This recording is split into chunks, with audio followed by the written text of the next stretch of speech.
Sa gilid ng malawak na hardin, sa ilalim ng namumulaklak na bougainvillea, nakita ni Naara ang sikretong pag-uusap. Nakatayo sa may bintana ng sala si Sir Arthur Lacerda, abala sa isang tawag sa kanyang cellphone. Sa labas, ang kanyang magandang asawa na si Ma'am Lorena at ang family driver na si Dimas ay may sariling mundo. May isang maliit na bagay na iniabot si Lorena kay Dimas, isang bagay na mabilis na isinilid ng lalaki sa kanyang bulsa. Pagkatapos, nagtama ang kanilang mga mata at isang malamig na ngiti ang gumuhit sa kanilang mga labi. Isang nangiting hindi para sa isa't isa, kundi isang nangiti ng pagkakasundo. Naramdaman ni Naara ang biglaang panlalamig sa kanyang batok sa kabila ng init ng panahon. Ito ang unang araw niya sa mansyon ng mga Lacerda. Ang unang araw niya bilang yaya ng 7 buwang gulang na si Junior, ang nag-iisang anak ng mayamang biyudo. Huwag kang makialam, Naara, bulong niya sa sarili. Nandito ka para magtrabaho? Iyon lang. Pilit niyang iwinaksi ang nakita at muling itinuon ang pansin sa pagpupunas ng mesang salamin. Ang buong bahay ay napakalaki, napakakakintab. Ang sahig ay parang salamin na sumasalamin sa mga chandelier na nakasabit sa kisame na parang mga bituin. Ito ay isang mundo na malayo sa kanyang pinanggalingan sa probinsya. Isang mundong kailangan niyang pakisamahan para sa kanyang pamilya, para sa kanyang inang may sakit at mga kapatid na nag-aaral. Naara, isang malumanay na boses ang tumawag sa kanya. Napalingon siya. Si Sir Arthur, isang lalaking matikas pero may lungkot sa mga mata na hindi maitatago ng kanyang mamahaling damit. Opo, sir. Kamusta ang unang araw mo? Ayos ka lang ba dito? Tanong nito. Ayos naman po, sir. Mababait po kayo. Sagot ni Naara, bahagyang nakayuko. Ngumiti si Arthur, isang pilit na ngiti. Mabuti kung ganon. Ang anak ko, si Junior, siya ang pinakamahalaga sa akin. Alagaan mo siyang mabuti. Makakaasa po kayo, sir. Ituturing ko po siyang parang sarili kong kapatid. Sa sinabi niyang yun, isang pamilyar na kirot ang kumurot sa puso ni Naara. Naalala niya ang kanyang bunsong kapatid, si Totoy, na pumanaw dahil sa isang sakit na sanay nalunasan kung nagkaroon lang sila ng sapat na pera.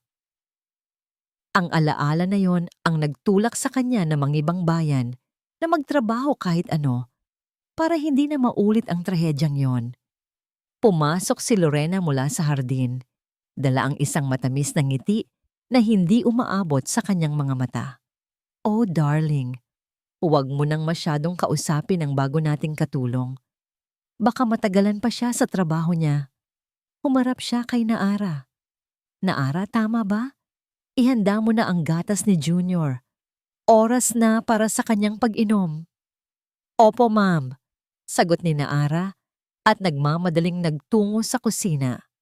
Habang nagtitimpla ng gatas, narinig niya ang mahinang pag-uusap ng mag-asawa sa sala. Hindi niya maintindihan ang lahat, pero narinig niya ang pangalan ng namayapang asawa ni Sir Arthur, si Alana. Nang gabing iyon, matapos niyang patulugin si Junior, naramdaman ni Naara ang isang kakaibang kapayapaan. Karga niya ang sanggol sa kanyang mga bisig, naamoy ang mabangong pulbos nito. Hinaplos niya ang malambot na buhok ng bata. Hindi kita pababayaan, Junior, bulong niya. Promise. Ito ang dahilan kung bakit siya naroon. Para sa batang ito na nawalan ng ina. Para sa kanyang pamilya na umaasa sa kanya. Bago matulog, nilibot niya ang bahay upang siguraduhing malinis ang lahat para bukas. Kinuha niya ang basura mula sa kusina para ilabas. Habang isinasara ang itim na plastic bag, may nahagip ang kanyang mata sa loob ng basurahan. Isang kahon ng gatas ni Junior na itinapon na, ngunit sa ilalim nito may isa pang maliit na kahon. Dahil sa kuryosidad, kinuha niya ito. Isang velum ng gamot, antihistamine, isang brand na pamilyar sa kanya. Dahil ito ang iniinom ng kanyang ina para sa allergy nito. Isang gamot na kilala sa side effect nitong nakakaantok. Gamot para sa matatanda. Nangunot ang noo ni Naara. Bakit ito na sa basurahan ng kusina? Sa ilalim mismo ng kahon ng gatas ni Junior. Isang katanungan ang biglang sumulpot sa kanyang isipan. Isang katanungang nagpatayo ng lahat ng balahibo sa kanyang katawan. Ang imahe ni Lorena at Dimas na may lihim na ibinibigay sa isa't isa ay bumalik sa kanyang alaala. Hindi. Hindi maaari. Kinabukasan, hindi na mapakali si Naara. Ang velum ng gamot na nakita niya sa basurahan ay bumabagabag sa kanyang isipan. Pilit niyang sinasabi sa sarili na baka nagkataon lang. Baka kay Ma'am Lorena talaga iyon. Pero isang bahagi ng kanyang pagkatao, ang instinto ng isang taong minsan nang nag-alaga ng isang may sakit, ay nagsasabing may mali. Bawat kilos ni Lorena ay kanyang binabantayan. Bawat tingin, bawat ngiti. Bandang umaga, oras na muli para sa gatas ni Junior. Mula sa kinatatayuan niya sa may lababo, pasimple niyang sinulyapan si Lorena habang nagtitimpla ito. Mabilis ang kilos ng ginang at nakatalikod ito sa kanya na tila may itinatago sa ginagawa. Pagkatapos ay humarap ito sa kanya, may ngiti sa labi at iniabot ang bote. Naara, pakainin mo na si Junior. Baka magutom na ang alaga mo, sabi nito. Kinuha ni Naara ang bote. Medyo maligamgam pa. Ngunit nang ilapit niya ito sa bibig ni Junior, umiling ang bata. Itinutulak nito ang tsupon gamit ang maliliit nitong kamay. Hala, bakit ayaw niya? Tanong ni Lorena. Kunwari nag-aalala. Kanina pa yan hindi umiinom ng maayos. Baka pumabusog pa, ma'am. Palusot ni Naara habang pinapatahan ng sanggol na nagsisimula ng umiyak. Pero alam ni Naara sa sarili niya na hindi yon ang dahilan. Sa loob ng halos isang linggo niyang pananatili doon, napansin niyang palaging ganito ang eksena kapag si Lorena ang nagtimpla. Laging balisa si Junior, laging walang ganang dumidi. At higit sa lahat, tila nababawasan ang timbang ng bata. Ang takot sa kanyang dibdib ay unti-unting napalitan ng determinasyon. Kailangan niyang malaman ang totoo. Para kay Junior. Para sa konsensya niya. Nang gabing iyon, hinintay niyang manahimik ang buong kabahayan. Hinintay niyang mamamatay ang lahat ng ilaw. Dahan-dahan at walang ingay, bumangon siya mula sa kanyang higaan at nagtungo sa kusina. Ang tanging liwanag niya ay ang ilaw mula sa buwan na tumatagos sa bintana. Kumuha siya ng isang malinis na bote. Maingat siyang nagtimpla ng gatas, sinisigurado ang tamang sukat ng tubig at pulbos. Pagkatapos, kumuha siya ng isang maliit na sinulid na pula mula sa kanyang sewing kit. Itinali niya ito nang mahigpit sa leeg ng bote. Isang marka na siya lang ang nakakaalam. Itinago niya ang bote sa likod ng mga lata ng biskwit sa pantry, sa lugar na hindi madalas puntahan. Kinabukasan, maaga siyang gumising. Tulad ng dati, si Lorena ang nagtimpla ng gatas. Iniabot nito sa kanya ang bote. Naara, heto na, sabi nito. Opo, ma'am. Mag-aayos lang po ako saglit, sabi ni Naara. Inilapag ang bote sa kitchen counter. Nang tumalikod si Lorena upang umakyat sa taas, iyon na ang pagkakataon ni Naara. Sa bilis ng kidlat, kinuha niya ang bote na may pulang sinulid mula sa pantry at ipinalit sa bote na tinimpla ni Lorena. Dala ang malinis na bote, pumasok siya sa nursery. Agad niyang inalok ito kay Junior. At isang himala ang nangyari. Ang batang kanina lang ay balisa, ay buong ganang dumede sa bote. Walang reklamo, walang pag-iyak. Hanggang sa maubos nito Ang huling patak ng gatas, isang butil ng luha ang pumatak mula sa mata ni Naara. Luha ng ginhawa, pero kasabay nito ay luha ng matinding takot. Tama ang kutob niya. May ginagawang masama si Lorena sa bata. Nang makatulog na muli si Junior, bumalik si Naara sa kusina, dala ang bote na tinimpla ni Lorena. Nanginginig ang kanyang mga kamay. Puno pa rin ito ng gatas na tinanggihan ng bata kanina. Hindi niya alam kung ano ang gagawin dito. Hindi niya ito pwedeng itago.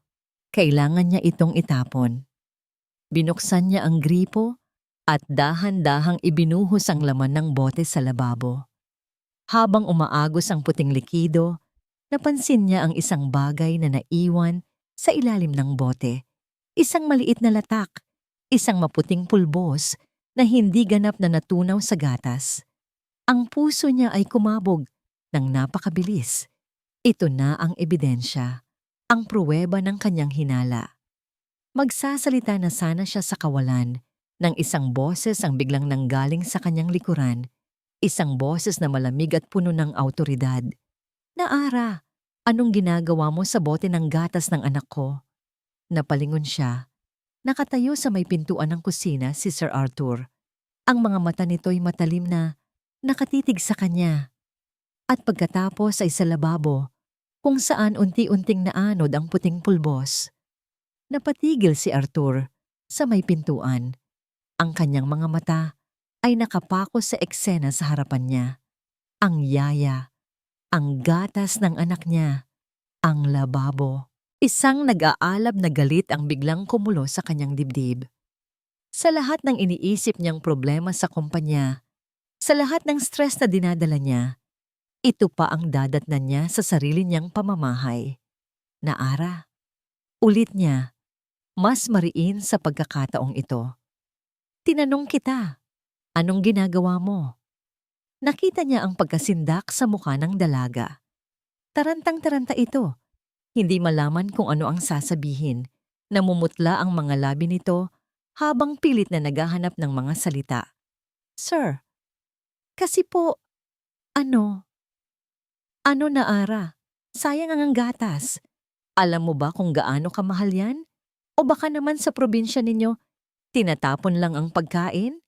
Sunod-sunod niyang tanong, hindi na napigilan ang inis sa kanyang boses.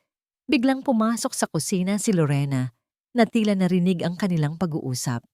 Nakita ni Arthur ang pag-aalala sa magandang mukha ng kanyang asawa. Darling, anong nangyayari? Bakit ka sumisigaw? Malambing na tanong nito. Saka lumingon kay Naara. May problema ba? Si Lorena, ang kanyang Lorena, ang babaeng nagbalik ng kulay sa kanyang mundo matapos ang trahedya. Tumingin si Arthur sa asawa at ang galit niya ay bahagyang humupa, napalitan ng pangangailangang protektahan ito.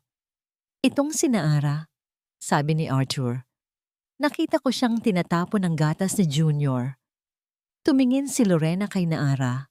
Ang kanyang mga mata ay nagpapakita ng pagkagulat at lungkot. Bakit mo naman ginawa yun, Naara? Kung may problema sa gatas, sana sinabi mo sa akin. Ma'am, sir, hindi po sa ganon.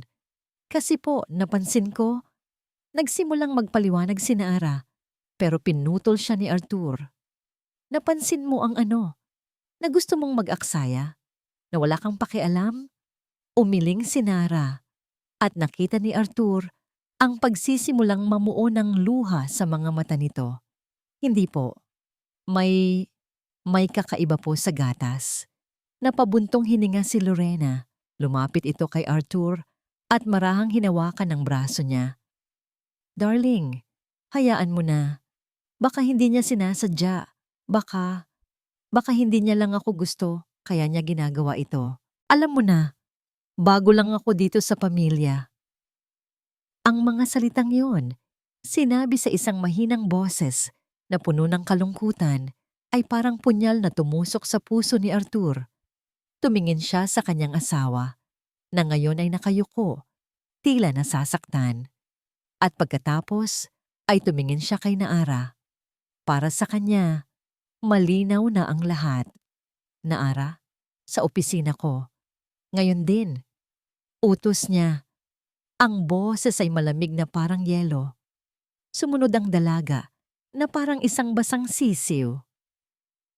Sa loob ng kanyang opisina, umupo si Arthur sa kanyang silyang leather at itinuro ang upuan sa harap niya.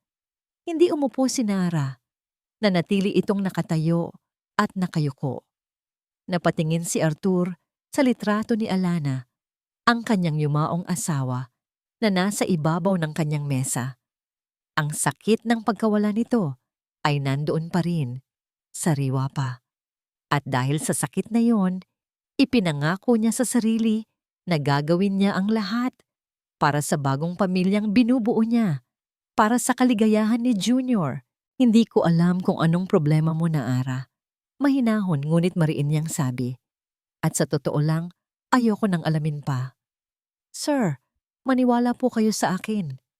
Makinig ka. Putol niya. Nandito ka para alagaan ang anak ko. Si Lorena ang asawa ko, ang ginang ng pamamahay na ito. Wala kang karapatang questionin siya. Wala kang karapatang gumawa ng gulo. Tinaas ni Naara ang kanyang mukha.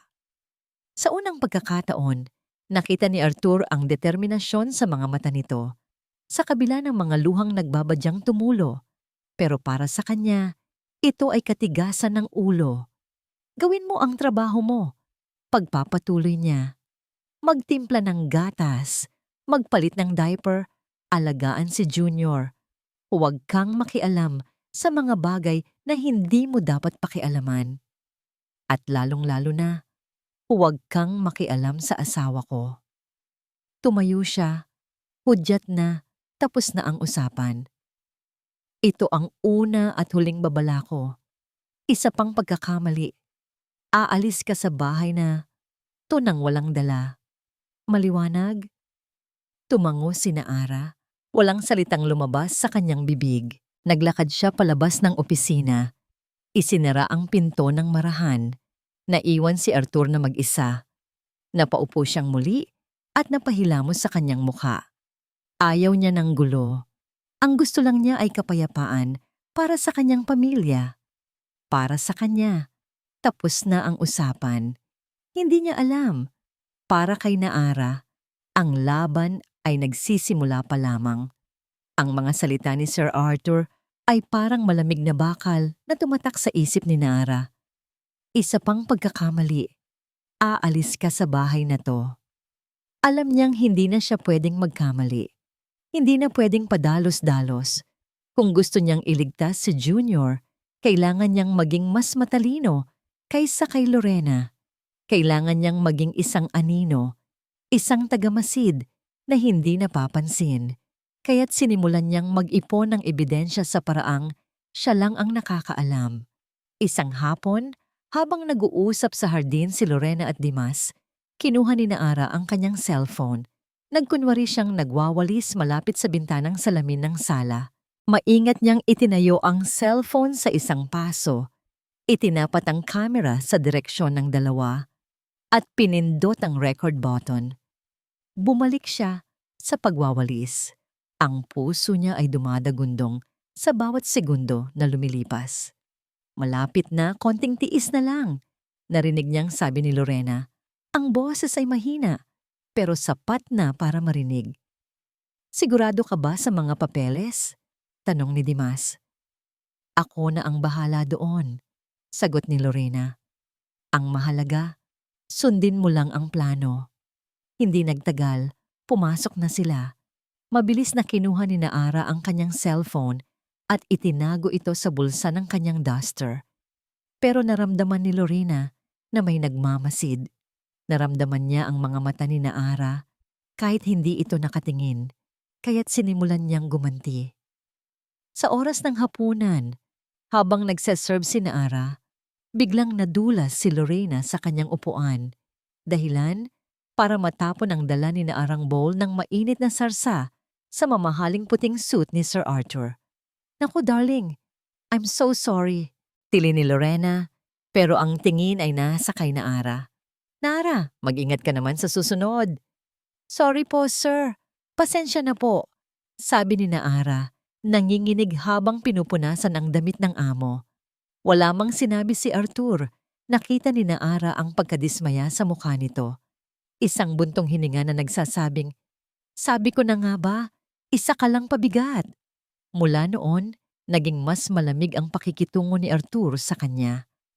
Nang gabing iyon, sa loob ng kanyang maliit na kwarto, isinaksak ni Naara ang earphones sa kanyang cellphone. Pinakinggan niya ang recording. Malabo ang tunog. May halong ihip ng hangin at huni ng mga ibon. Pero malinaw niyang narinig ang mga salita. Papeles, plano, at ang pinakanagpakaba sa kanya, testamento. Ang diin ni Lorena sa salitang yon ay nagpadala ng kilabot sa kanyang buong katawan. Ano ang testamento? Kaninong testamento? Alam niyang malalim ang problemang ito. Mas malalim pa kaysa sa gatas na may halong gamot. Kinabukasan, habang abala si Naara sa pag-aalaga kay Junior sa nursery, napansin niyang pumasok si Lorena sa pasilyo. Nagkunwari siyang hindi ito nakita. Nakita ni Lorena na abala ang yaya. Ito na ang kanyang pagkakataon. Walang ingay, pumasok siya sa kwarto ni Naara. Ang kwarto ay maliit at simple. Malinis at maayos, isang bagay na kinamumuhian ni Lorena. Binuksan niya ang kanyang palad. Sa loob nito ay isang gintong kwintas na may pendant na diamante. Isa sa mga pinakamahal niyang alahas. Isang alahas na alam niyang mapapansin ni Arthur kapag nawala. Ngumiti si Lorena. Isang malamig na ngiti. Maingat niyang isinilid ang kumikinang na kwintas sa ilalim ng unan ni Naara. Ang patibong ay handa na. Nawawala. Hindi ko makita. Ang humahagulgol na boses ni Lorena ang gumising kay Arthur mula sa kanyang pagkatulala sa mga papeles sa opisina. Agad siyang napatayo at sinalubong ang asawa na tumatakbo palapit sa kanya. Ang mukha nito ay puno ng luha at pagkasindak. "Lorena, anong nangyari? Anong nawawala?" Tanong niya, hinawakan ito sa mga balikat. "Yung kwintas ko, darling. Yung bigay pa ni Mama sa akin bago siya mamatay. Hindi ko makita sa lalagyan ko ng alahas." Sabi nito sa gitna ng mga hikbi. Naramdaman ni Arthur ang pag-init ng kanyang ulo. "Saan mo ba huling inilagay?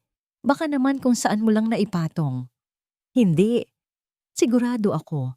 Doon ko lang inilalagay iyon palagi." Igiit ni Lorena. "May kumuha noon, Arthur. May magnanakaw sa bahay na ito." Magnanakaw. Ang salitang iyon ay umalingaw-ngaw sa isip ni Arthur. Agad niyang tinawag ang lahat ng kasambahay. Tinanong niya isa-isa. Lahat sila ay umiling. Lahat ay nagpakita ng pag-aalala. Maliban sa isa, si Naara. Nakatayo ito sa isang sulok, maputla ang muka.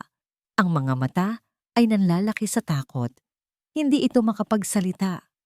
"Halugugin natin ang buong bahay," sigaw ni Lorena. "Kailangang makita ang kwintas ko." Nagsimula ang paghahanap. Bawat sulok, bawat kabinet. Walang nakita. Ang huling lugar na lamang na hindi pa nahahalughog ay ang kwarto ng mga katulong. "Tingnan natin sa kwarto nila." Mungkahi ni Lorena. Ang boses ay nanginginig pa rin. Pumunta sila sa maliit na kwarto sa likod ng kusina.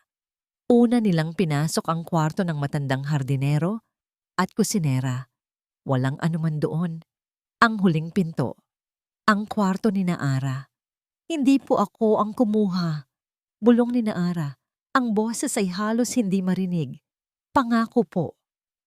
Hindi siya pinansin ni Arthur. Pumasok siya sa loob. Sinimulan nilang halungkupin ang maliit na aparador. Tiningnan ang ilalim ng kama. Wala. Nakahinga ng maluwag si Arthur. Sa isang iglap, naniwala siyang nagkamali sila ng hinala. Ngunit biglang sinabi ni Lorena, "Teka, paano yung unan?" Lumapit si Lorena sa kama, itinaas ang unan, at doon, sa ilalim nito, kumislap ang ginto at diamante. Ang katahimikan sa loob ng kwarto ay nakakabingi. Lahat ng mata ay napunta kay Naara. Nakita ni Arthur ang pagbagsak ng balikat ng dalaga, ang pagkawala ng lahat ng kulay sa mukha nito. Para itong isang taong hinatulan ng kamatayan. Hindi, hindi akin yan. Hindi ko alam kung paano napunta yan dyan. Umiiyak na, sabi ni Naara. Sinungaling, sigaw ni Lorena. Magnanakaw. Isang matinding pagkadismaya ang bumalot kay Arthur. Pagkadismaya sa sarili dahil pinagkatiwalaan niya ang isang estranghero. Pagkadismaya kay Naara na binigyan niya ng pagkakataon pero sinuklian lang siya ng kataksilan. Pero habang tinititigan niya ang mga mata ni Naara, may nakita siyang kakaiba. Hindi ito ang mga mata ng isang taong may kasalanan. Ito ang mga mata ng isang taong naguguluhan, nasasaktan, at higit sa lahat, natatakot. Isang dalisay na takot. Biglang nagsalita si Lorena na para bang nabasa ang pag-aalinlangan sa kanyang isip. Huwag na nating tawagin ng pulis, darling. Nakakaawa naman. Siguro kailangan niya lang talaga ng pera. Ang mabuti pa, paalisin na lang natin siya ngayon din. Ang mga salitang iyon, ang agarang suhestiyon na paalisin si Naara, biglang may kumislap sa isip ni Arthur. Isang pagdududa, maliit lang, pero nandoon. Tumingin siya sa kwintas, pagkatapos ay kay Lorena, at sa wakas kay Naara. Hindi, sabi niya. Ikinagulat ng lahat, pati na ng sarili niya. Anong hindi? Gulat na tanong ni Lorena. Tumingin si Arthur nang diretso sa mga mata ni Naara. Dahil mahal ni Junior ang yaya niya. Dahil ayokong umiyak ang anak ko. Humarap siya kay Naara. Ang boses niya ay matigas at walang emosyon. Bibigyan kita ng huling pagkakataon, hindi para sa'yo, kundi para sa anak ko. Pero mula ngayon, bawat kilos mo, babantayan ko. Sa susunod na magkamali ka, hindi lang sa labas ng bahay na ito ang bagsak mo, kundi sa kulungan. Hindi niya pinansin ang galit sa mukha ni Lorena, hindi niya pinansin ang pagkalito sa mukha ng ibang kasambahay. Naglakad siya palabas ng kwarto. Dala-dala ang isang pagdududang hindi niya maintindihan kung saan nanggagaling, pero alam niyang totoo. Ang babala ni Sir Arthur, kahit gaano kasakit, ay nagsilbing apoy sa halip na tubig para sa determinasyon ni Naara. Bawat kilos mo, babantayan ko. Ngayon, alam na niyang hindi lang si Sir Arthur ang nagbabantay sa kanya. Si Lorena rin. At ang mga mata ni Lorena ay mapanganib. Ang insidente ng kwintas ay patunay na hindi titigil ang ginang hanggat hindi siya napaaalis. Hindi na sapat ang pagmamasid. Hindi na sapat ang pag-iingat. Kailangan na niyang lumaban. Kailangan niya ng isang ebidensyang hindi kayang baliin. Isang katotohanang hindi kayang pagdudahan ni numan. Ang pagkakataon ay dumating makalipas ang 2 araw. Isang Sabado ng umaga. Darling, mag-shopping lang kami ni Dimas. May kailangan akong bilhin para sa party sa susunod na linggo. Paalam ni Lorena kay Arthur, kasabay ng isang mabilis na halik sa pisngi. Umalis ang 2 sakay ng mamahaling kotse. Si Sir Arthur naman ay umakyat sa kanyang opisina para tapusin ang ilang trabaho. Si Junior ay mahimbing na natutulog sa kanyang kuna. Ito na ang pagkakataon ni Naara. Ang puso niya ay tila gustong kumawala sa kanyang dibdib. Ang bawat tibok nito ay umuulit sa isang salita.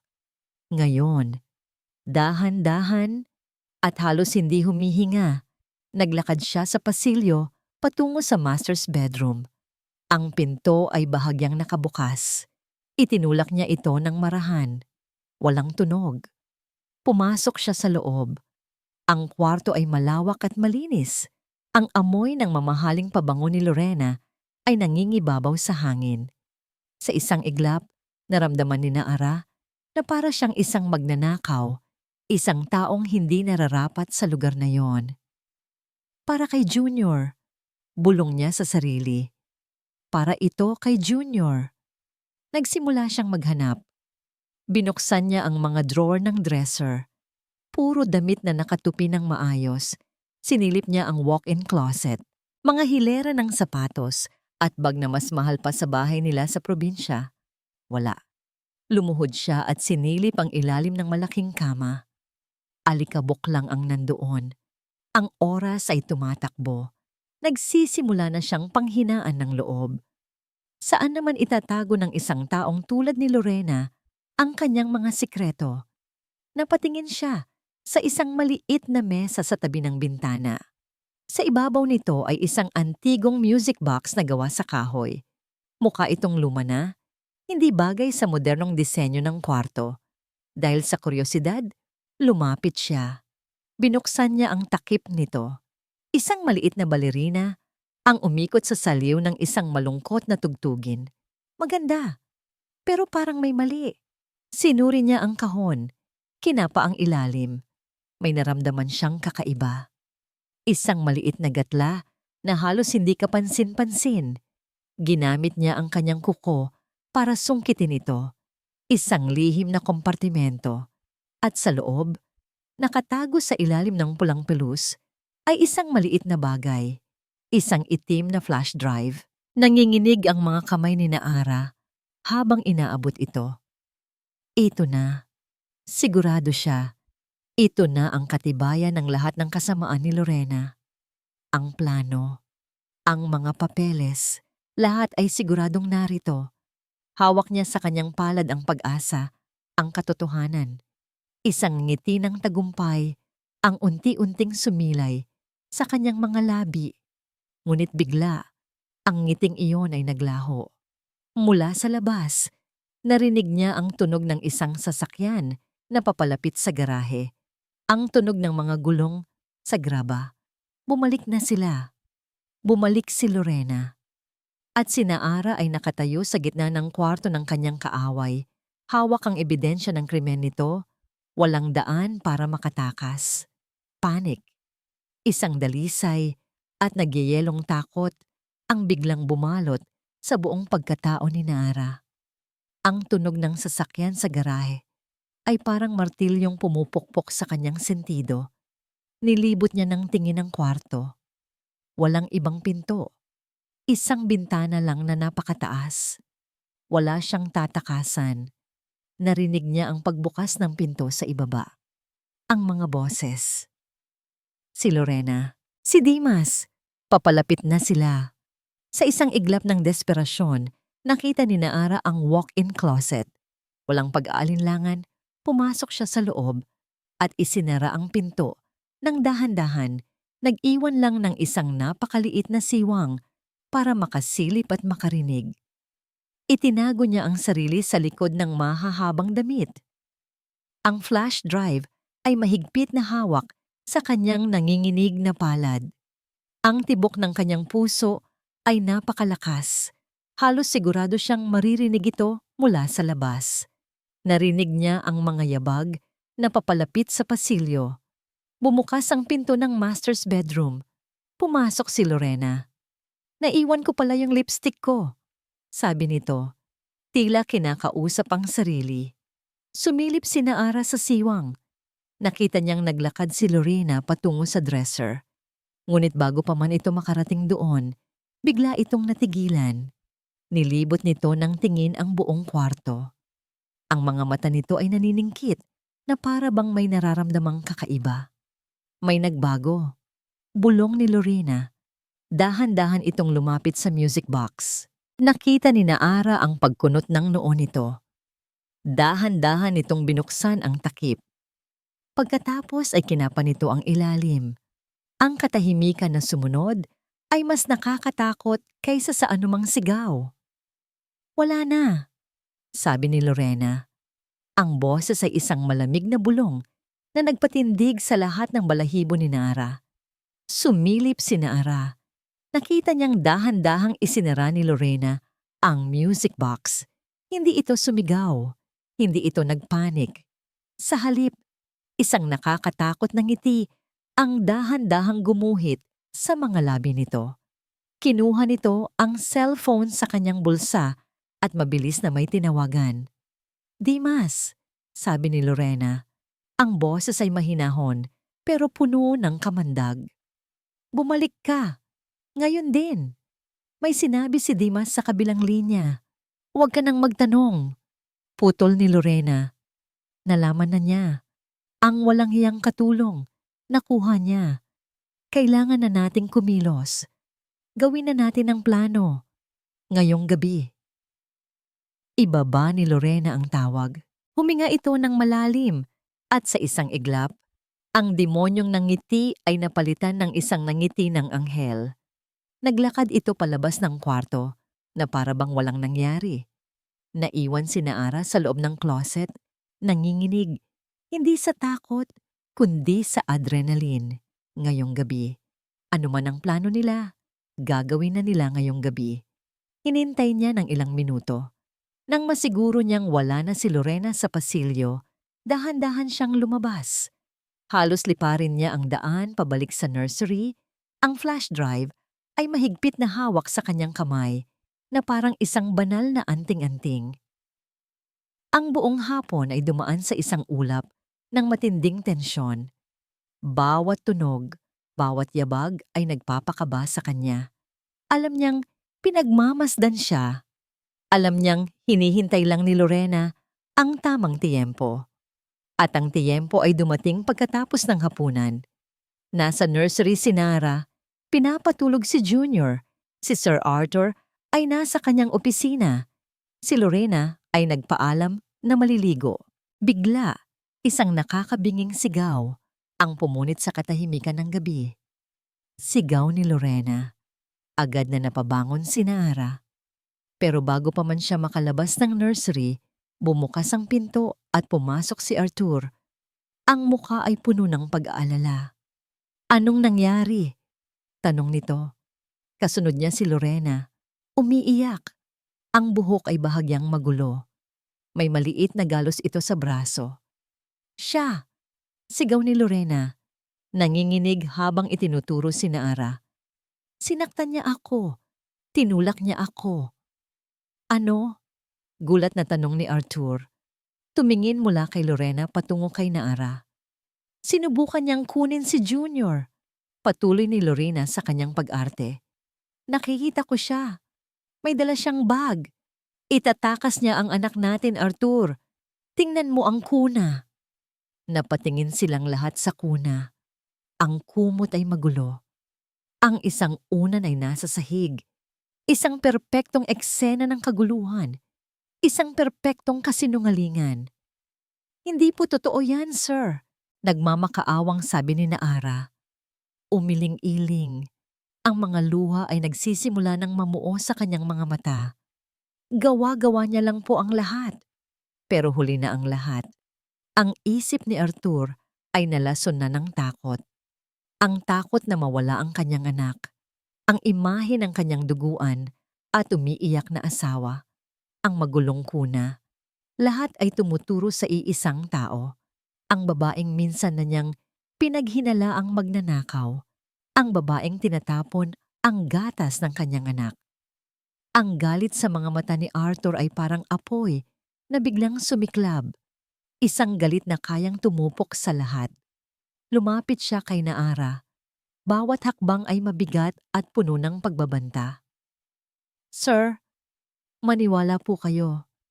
Hindi na niya natapos ang sasabihin. Ang mga mata ni Arthur ay puno na ng puot. Isang puot na hindi pa niya nakikita kailanman. Lumayas ka sa bahay ko! Sigaw ni Arthur. Ang boses ay umalingaw-ngaw sa buong kabahayan. Puno ng sakit at pagkasuklam. Lumayas ka! Tatawag ako ng pulis. Hindi na narinig ni Arthur ang mga huling salita ni Naara. Ang tanging nakikita niya ay ang imahe ng isang traidor. Ang tanging naririnig niya ay ang ugong ng sarili niyang galit at takot. Mga gwardya, sigaw niya.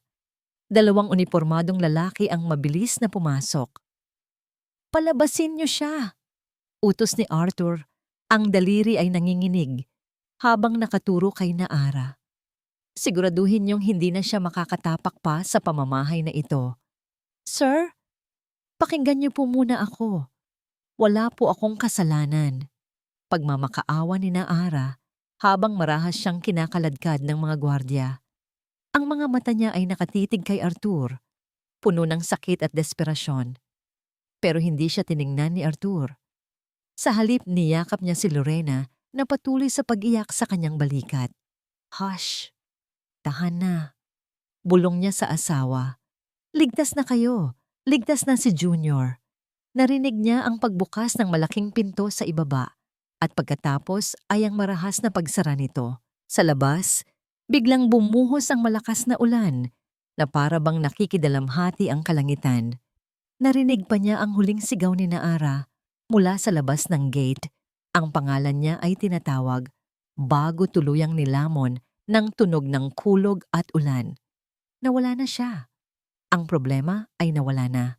Ngunit sa loob ni Arthur, may isang kakaibang pakiramdam ng kabiguan. Iniwan niya si Lorena sa sala at dahan-dahang umakyat patungo sa nursery. Ang silid ay tahimik. Si Junior ay nagising dahil sa ingay at nagsisimula ng umiyak. Kinuha ni Arthur ang kanyang anak at niyakap ito ng mahigpit. Umupo siya sa rocking chair habang pinapatahan ng bata. Tinitigan niya ang walang laman na kuna, ang magulong kumot na iniwan ni Lorena bilang ebidensya.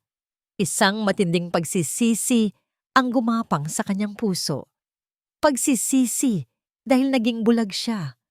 Pagsisisi dahil pinapasok niya ang isang halimaw sa kanyang tahanan. Paano niya nagawang ipagkatiwala ang buhay ng kanyang anak sa isang estranghero? Napatingin siya sa litrato ni Alana na nakapatong sa isang maliit na mesa sa tabi ng kuna. Ang ngiti nito sa larawan ay tila isang mapait na paalala ng kanyang pagkukulang. Patawarin mo ako, Alana. Bulong niya sa hangin. Ang boses ay basag. Bigo ako. Bigo akong protektahan ang anak natin. Pumasok si Dima sa silid. Sir, tumawag na po ako sa mga pulis. Papunta na raw po sila. Tumangulang si Arthur. Hindi ito nilingon. Sa likod ni Arthur, sa may pintuan, nakatayo si Lorena. Nagtama ang mata nila ni Dimas. Sa isang saglit na hindi nakikita ng kanilang amo, isang maliit ngunit puno ng pagtatagumpay ng ngiti ang gumuhit sa kanilang mga labi. Ang plano ay naging perpekto. Umalis si Dimas. Naiwan si Arthur sa dilim, yakap ang kanyang anak, habang ang ulan sa labas ay patuloy na bumubuhos na parang luhang walang katapusan. Para sa kanya, lahat ay nawala. Ang tiwala, ang kapayapaan, ang seguridad ng kanyang pamilya. Samantala, sa labas ng marangyang subdibisyon, sa isang waiting shed na walang katao-tao, nakaupo si Naara, basang-basa. Nanginginig sa ginaw at sa matinding sakit ng kalooban. Wala siyang pera, wala siyang cellphone, wala siyang matutuluyan. Itinaboy siya na parang isang hayop. Napayuko siya at humagulgol ng walang tunog. Ang bawat patak ng ulan na tumatama sa yero ng waiting shed ay kasabay ng bawat patak ng luha mula sa kanyang mga mata. Tapos na. Talo na siya. Ipinasok niya ang kanyang kamay sa bulsa ng kanyang duster marahil para maghanap ng konting init. Ngunit sa halip na init, may naramdaman siyang isang bagay. Isang bagay na maliit, matigas, at may mga kantos. Dahan-dahan niya itong inilabas. Sa kabila ng dilim, nakilala niya ang anyo nito, ang flash drive. Sa gitna ng kawalan ng pag-asa, sa gitna ng unos, sa kanyang nanginginig na palad, naroon ang nag-iisang bagay na hindi naagaw sa kanya. Ang katotohanan, ang tanging pag-asa na natitira sa kanya. Ang ulan ay unti-unti nang tumila, ngunit ang lamig ay nanunuot pa rin sa mga buto ni Naara. Yakap niya ang sarili. Nakaupo pa rin sa waiting shed. Ang flash drive sa kanyang palad, ang tanging nagbibigay sa kanya ng kakaibang init. Hindi pwedeng dito magtatapos ang lahat. May kaunting barya sa isa pa niyang bulsa. Sapat lang para sa isang maikling biyahe. Alam niya kung saan siya pupunta. Nang may dumaang dive, agad niya itong pinara. Saan to? Day? Tanong ng driver. Sa may computer shop po, kuya. Kahit saan pong bukas pa. Sagot niya, ang boses ay paos. Dinala siya ng dive sa isang maliit na kalye na puno ng mga estudyante. May isang internet cafe na bukas pa. Pumasok siya. Hindi inalintana ang mga mapanuring tingin ng mga tao sa kanyang basang damit. Nagbayad siya para sa isang oras. Umupo siya sa pinakasulok na pwesto. Ang kanyang mga daliri ay nanginginig pa rin habang isinasaksak niya ang flash drive sa CPU. Isang folder lang ang laman nito. Project J? Binuksan niya. Nandoon nga ang lahat. Mga papeles, isang pekeng last will and testament na nakapangalan kay Arthur Lacerda, kung saan halos lahat ng ari-arian ay mapupunta kay Lorena. May mga pekeng medical records din na nagsasabing may malubhang sakit sa puso si Junior. Mayroon ding mga litrato niya nakuha nang hindi niya nalalaman. Mga litrato na ipapakitang may tinatanggap siyang pera mula sa isang lalaki. Isang setup para palabasin na may kasabwat siya sa pagkidnap. Nasikmura ni Naara ang kanyang nakita. Isang plano na perpektong binuo para sirain siya at makuha ang lahat. Pero wala doon ang pinakamahalaga niyang kailangan. Walang malinaw na ebidensya na si Lorena mismo ang may pakana ng lahat. Puro mga dokumento na pwedeng itanggi ng ginang. Halos mapaiyak siya sa pagkadismaya. Ito na ba yon? Hanggang dito na lang ba? Habang tinitingnan niya ang mga files, may napansin siyang isang bagay na kakaiba. Isang video file na may pangalang IMG0521 mod. Ngunit ang file size nito ay napakalaki para sa isang simpleng litrato. Mukhang sinadya itong itago bilang isang image file. Kinabahan siya. Ginamit niya ang mouse, nag-right-click, at pinili ang Open With. At pinili ang media player. Nagsimulang tumugtog ang video. Magulo ang kuha. Tila nakatago ang camera sa isang lugar. Ang boses ay mahina sa simula. Pero unti-unti itong lumilinaw. Boses ni Lorena at Dimas. Nagtatalo sila. Sobrang tagal na nating naghihintay, sabi ni Dimas. Hanggang kailan ako magiging driver mo lang? Magtiis ka, sagot ni Lorena. Malapit na. Kapag nawala na ang bata at napirmahan na ni Arthur ang mga papeles, sa atin na ang lahat. Ganyan din ang sinabi mo noon, sigaw ni Dimas. Ang boses ay puno ng pait. Ganyan din ang sinabi mo bago ko inayos ang preno ng kotse ni Alana. Napatigil sa paghinga si Naara. Alana, ang preno ng kotse. Hinaan mo ang boses mo, saway ni Lorena. Kasalanan mo kung bakit ka kinakabahan. Masyado kang nagpadala sa alak. Kung hindi ka lang nag-video para may panakot ka sa akin, hindi sana tayo nagkakaganito. Kailangan kong makasiguro. Tumahimik ka na, sigaw ni Lorena. Ang mahalaga, patay na si Alana at malapit nang sumunod ang anak niya. Pagkatapos noon, sa atin na ang mundo. Natapos ang video. Nakatitig lang si Naara sa itim na screen. Ang kanyang paghinga ay mababaw.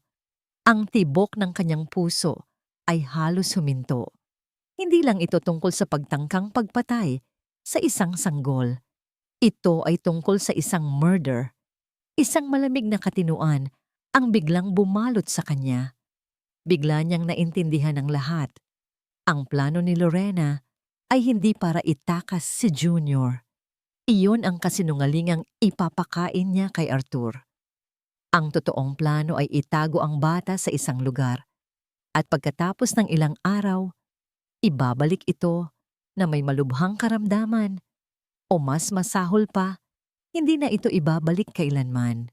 At ang mga pulis na sinabi ni Dimas na darating, hindi sila totoong pulis. Sila ay mga kasabwat na magtatanim ng ebidensya laban sa kanya. Ngayong gabi, Ang mga salita ni Lorena ay umalingaw-ngaw sa kanyang isip. Hindi nila inilayo si Junior. Hindi pa. Masyadong delikado. Malamang, itinago lang nila ang bata sa isang lugar na malapit. Siguro sa lumang guest house sa likod ng mansyon. Hinihintay nila ang tamang oras para isagawa ang susunod na hakbang. Kailangan niyang bumalik. Hindi na para sa sarili niya. Hindi na para linisin ang kanyang pangalan. Kailangan niyang bumalik para kay Junior. Mabilis niyang kinopya ang video file sa desktop ng computer. Ipinadala niya ito sa sarili niyang email. Isang email na matagal na niyang hindi ginagamit. Pagkatapos ay tinanggal niya ang flash drive, isinilid sa bulsa at tumayo. Wala nang oras. Habang naglalakad siya palabas ng internet cafe, pabalik sa madilim na kalye, wala nang bakas ng takot sa kanyang mga mata. Napalitan ito ng apoy. Hindi mapakali si Arthur. Kanina pa umalis ang mga pulis na tumugon sa tawag ni Dimas. Sabi nila, iimbestigahan daw nila ang lahat at babalikan siya. Pero may isang bagay na bumabagabag sa kanya. Masyado silang mabilis, masyadong kalmado. Hindi man lang sila nagtanong ng maraming detalye. Nakatayo siya sa may bintana ng sala, hawak sa kamay ang isang baso ng alak. Sa labas, tumila na ang ulan. Pero ang hangin ay nananatiling malamig. Tumingin siya kay Lorena na nakaupo sa sofa, balot sa isang mamahaling kumot, umiinom ng tsaa. Mukha itong pagod, ngunit kalmado. Masyadong kalmado. Bakit hindi siya nagpapanik? Tanong ni Arthur sa sarili. Ninanakaw na ang anak niya, pero bakit parang naghihintay lang siya? Ang pagdududa na naramdaman niya sa kwarto ni Naara kanina ay bumalik. Mas malakas, mas mapilit. Bigla, isang anino ang gumalaw sa hardin. Nanlaki ang mga mata ni Arthur. Isang tao. Maliit, basang-basa, at gumagalaw ng mabilis. Si Naara. Isang galit ang muling pumuno sa kanya. Ang kapal ng mukha niyang bumalik. Lorena, manatili ka dyan. Sigaw niya at mabilis na lumabas ng bahay. Guardia! Nandito na naman siya. Pero huli na. Nakalapit na si Naara sa may pinto sa likod. At sa kanyang pagkagulat, hindi ito nakasara. Halos liparin ni Naara ang daan, pabalik sa subdibisyon. Nagtago siya sa dilim. Pinag-aralan ang galaw ng mga gwardiya sa gate. At nang may pumasok na sasakyan, sumabay siya sa pagpasok nito, gumapang sa ilalim ng kadiliman. Ang target niya, ang lumang guest house sa pinakalikod na bahagi ng hardin. Tulad ng inaasahan niya, nakita niya si Dimas na papalabas mula roon, may dalang maliit na bag. Hindi siya napansin nito. Nang makaalis si Dimas, dahan-dahan siyang lumapit. Ang pinto ay nakapadlock, pero ang bintana ay luma at sira ang trangka.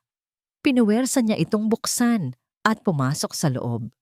Ang silid ay maalikabok at amoy luma. At sa gitna, sa ibabaw ng isang lumang kama, nakahiga si Junior, mahimbing na natutulog. Isang buntong hininga ng ginhawa ang kumawala kay Naara. Ligtas ang bata. Agad niya itong nilapitan, binalot sa kumot at maingat na kinarga. Oras na para umuwi. Maliit na anghel. Bulong niya. Alam niyang hindi siya pwedeng dumaan sa harap. Kailangan niyang pumasok sa loob ng mansyon, harapin sila, at tapusin na ang lahat. Naglakad siya sa gilid ng bahay, patungo sa pinto ng kusina na madalas nilang gamitin. Nanginginig ang kanyang kamay habang itinutulak niya ito.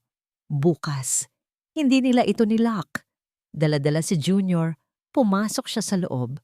At doon, sa sala, nagtama ang kanilang mga mata. Si Sir Arthur, papalapit, galit. Ano ang ginagawa mo dito? Sigaw ni Arthur, ang boses ay nanginginig sa galit. Ibalik mo sa akin ang anak ko. Nandito ako para ibalik siya. Sagot ni Naara. Ang boses ay matatag, walang bakas ng takot.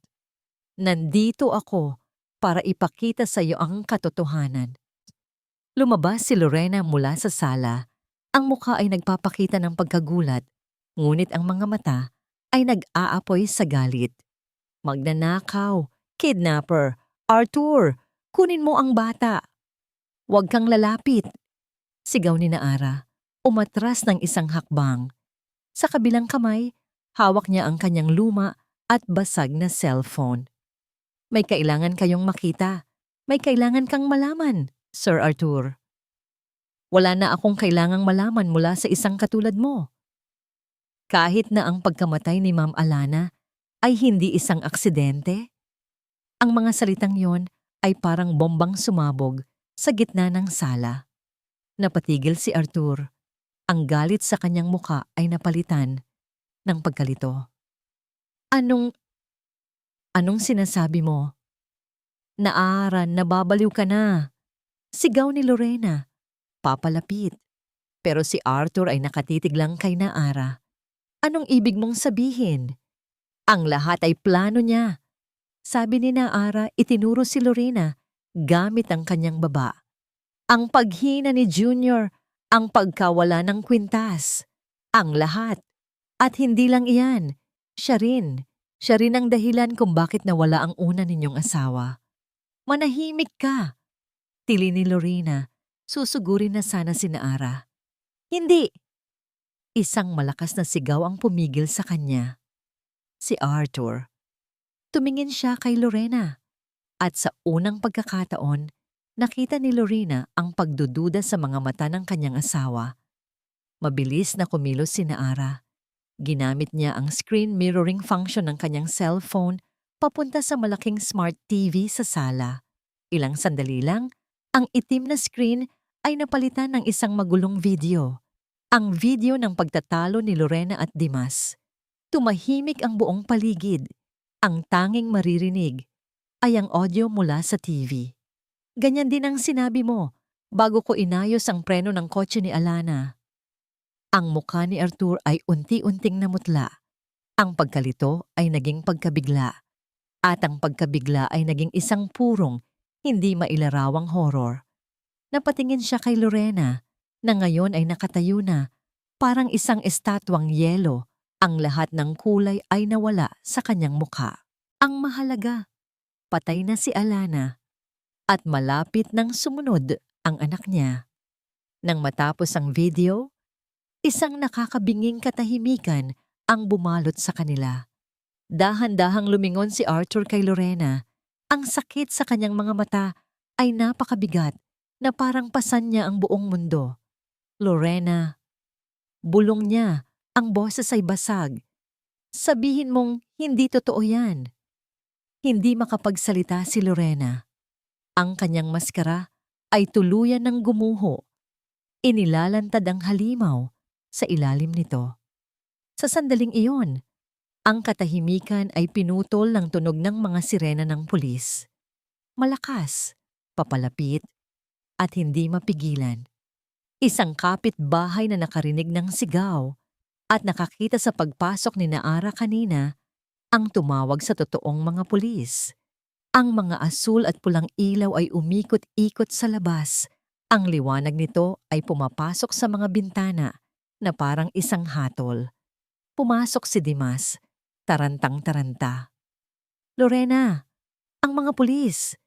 Totoong pulis. Pero huli na ang lahat.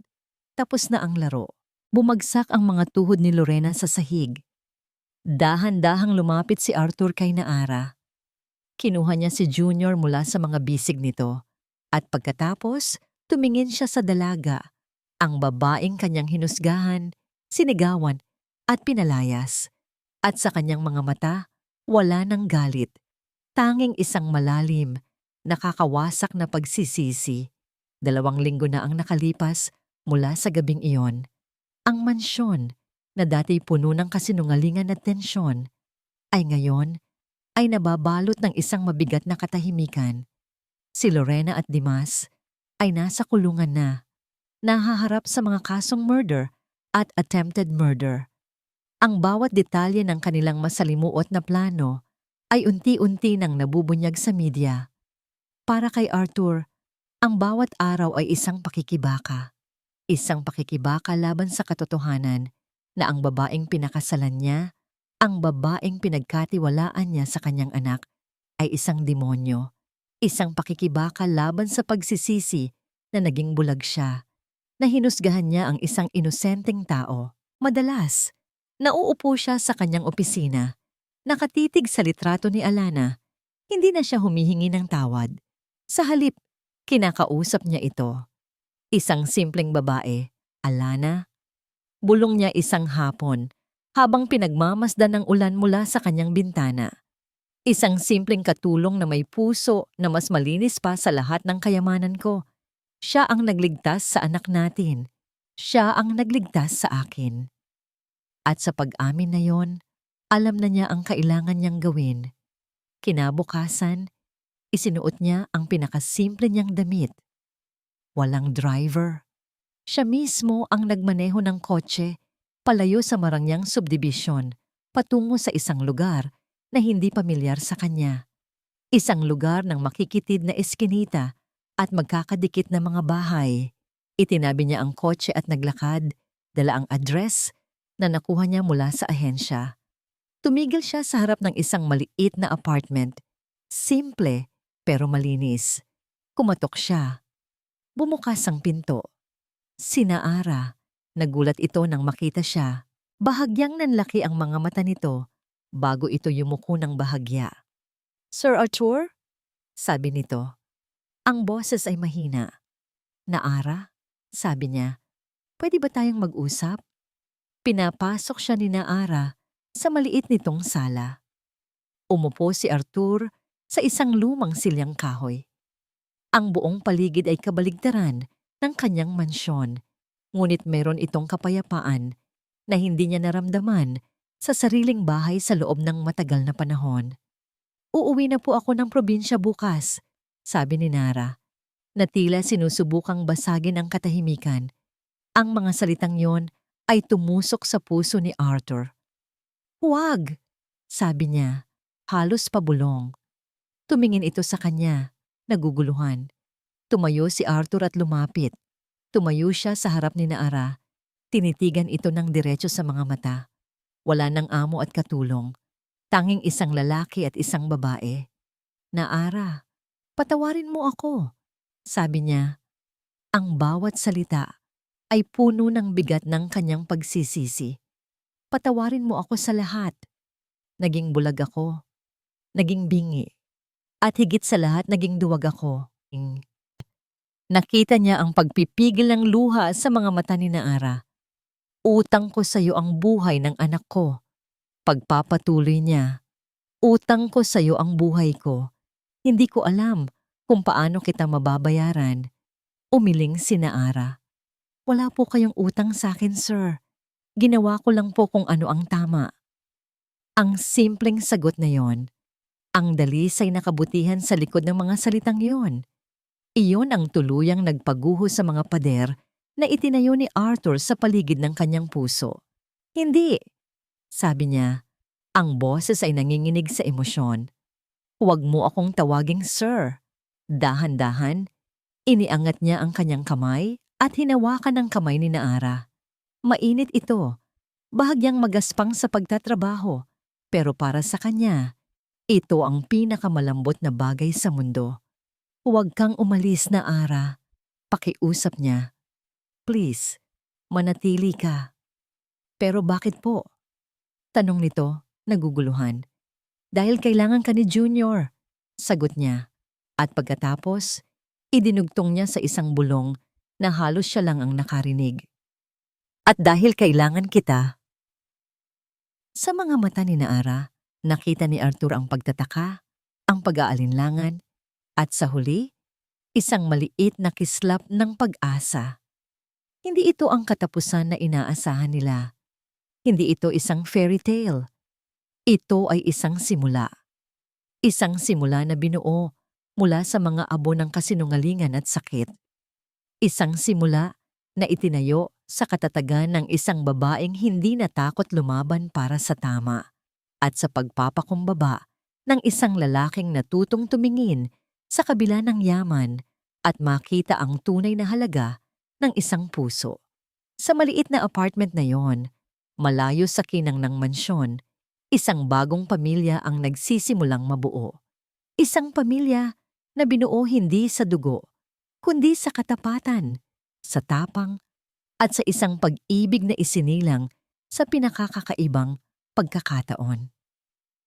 Ang mga salita ni Arthur ay nakabitin sa hangin sa pagitan nila, mas mabigat kaysa sa anumang kayamanan sa mundong ito dahil kailangan kita.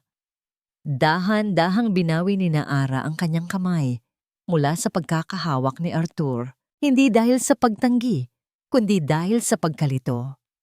Ang init ng palad nito ay nanatili sa kanyang balat, isang paalala ng agwat sa pagitan ng kanilang dalawang mundo. "Sir, Arthur," nagsimula siyang magsalita. Ang boses ay nanginginig. Hindi po ako bagay sa mundo ninyo. Isa lang po akong katulong." Ang luma niyang takot, ang luma niyang pagdududa sa sarili. Bumalik itong muli, marahil sa huling pagkakataon. Umiling si Arthur, ang kanyang mga mata ay puno ng isang damdaming hindi pa nakikita ni Naara dati. Hindi awa, kundi paggalang. "Mali ka, Naara," mariin niyang sabi.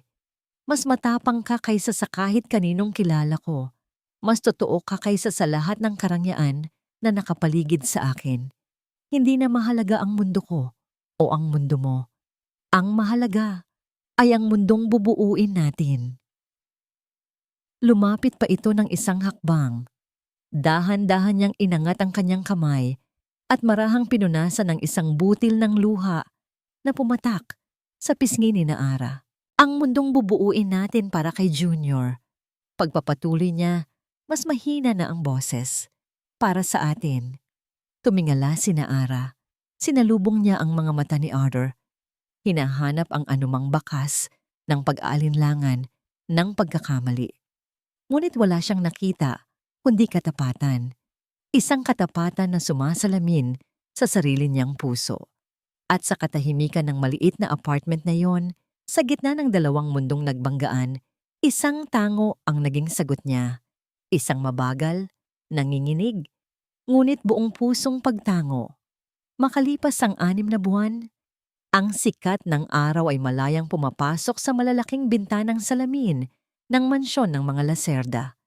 Ang dating malamig at malungkot na bahay ay ngayon ay puno ng buhay at halakhak. Sa sahig ng sala, sa ibabaw ng malambot na carpet, nakikipaglaro si Arthur sa isang masigla at malusog na Junior. Ang bata, na ngayon ay mahigit 1 taon na, ay malakas na tumatawa habang ginugulo ang buhok ng kanyang ama. "Ikaw talagang bata ka," natatawang sabi ni Arthur habang hinahalikan ng pisngi ng anak. Pumasok si Naara sa sala, may dalang 2 tasa ng kape. Wala na ang luma niyang uniforme. Ang suot niya ay isang simpleng bestida na nagpapatingkad sa kanyang natural na ganda. Sa kanyang mukha, wala nang bakas ng takot, tanging isang payapang ngiti. Inilapag niya ang isang tasa sa tabi ni Arthur. "Salamat," sabi ni Arthur. Tumingala sa kanya. Ang mga mata niya ay puno ng pagmamahal. Umupo si Naara sa tabi nila. Hinaplos ang likod ni Junior. Nagkatinginan sila ni Arthur. Isang tingin na puno ng pagkakaunawaan. Isang tingin na hindi na nangangailangan ng maraming salita. "Iniisip ko lang," basag ni Arthur sa katahimikan habang pinapanood ang kanyang anak na naglalaro. "Kung gaano ako kaswerte." Ngumiti si Naara, isang nangiting umabot hanggang sa kanyang mga mata. Inilipat niya ang kanyang tingin mula kay Junior patungo kay Arthur. "Maswerte po tayo," pagtatama niya. Hinawakan ni Arthur ang kanyang kamay at pinisil ito ng marahan. Sa sahig ng malawak na sala, sa ilalim ng sikat ng araw, magkahawak kamay sila. Isang lalaki, isang babae, at isang bata. Hindi na amo at katulong, hindi na mayaman at mahirap, kundi isang pamilya. Isang pamilyang binuo ng katotohanan, pinagtibay ng katapangan, at pinag-isa ng isang pag-ibig na natagpuan sa pinaka-hindi inaasahang pagkakataon. Isang bagong simula. At sa pagkakataong ito, isang simula na tama.